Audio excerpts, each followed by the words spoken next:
Buying a house in flood zone AE, that's what we're talking about in today's video.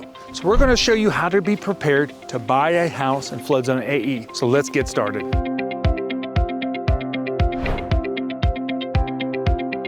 Hello, my name is Chris Green, president and owner of the Flood Insurance Guru, and more than 12 years ago, I bought a house in a flood zone just like this, where I was told premiums were going to be $3,000 and they should have been $300. So I've been helping people just like yourself overcome these obstacles the last 12 years. Today we're talking about buying a house in flood zone AE, what you need to know as a homeowner, what I wish I knew more than 12 years ago. So first of all, what does AE mean? AE means that you're in what the government calls a higher risk flood zone or a special flood hazard area. This means if you're taking out a mortgage, flood insurance is going to be required. That's important to know as you go into this, thinking about, hey, how's that going to impact my mortgage? Well, national average, probably going to impact your mortgage about $80 to $100 a month, because the national average on flood insurance is probably around $1,000 a year now. It's also important to understand that when you're setting up your insurance, that if you're taking out contents coverage or anything like that, anything that you have a home insurance policy on is not going to cover flood damage generally. So you need basically the duplicate coverage here of whatever your home insurance is covering. You want to make sure that flood insurance is covering as well, because they're going to cover two different things. The next thing is when you're buying a house in a flood zone AE, looking at the different flood insurance options. Don't just look at the federal government. If you're looking at the federal government, you really just need to get one quote there from an insurance agent, because they're all going to be the same unless you're taking over somebody's policy. On the private side, this is where it could be big difference between coverages and pricing.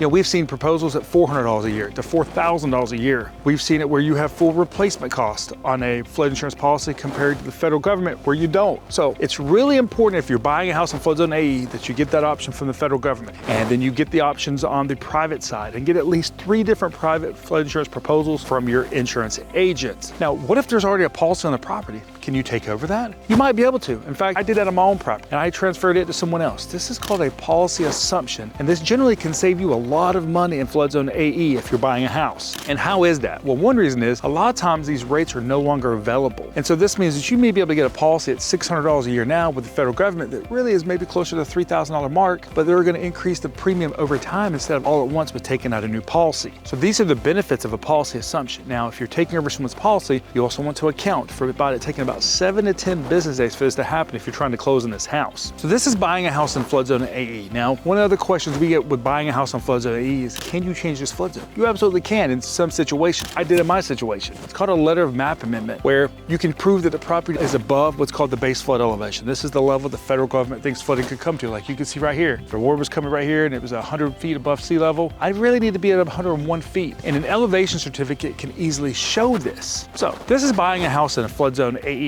If you've got more questions about understanding flood zones, click up here in the corner. If you want to understand buying flood insurance the right way, then make sure to subscribe to our YouTube channel and share it so that you can get more videos like this that show you the proper way to buy insurance. So if a claim does happen, you're covered the right way and you can minimize your cost long term. My name is Chris Green, president and owner of the Flood Insurance Guru, and I want to say thank you for watching today's video on buying a house in flood zone AE.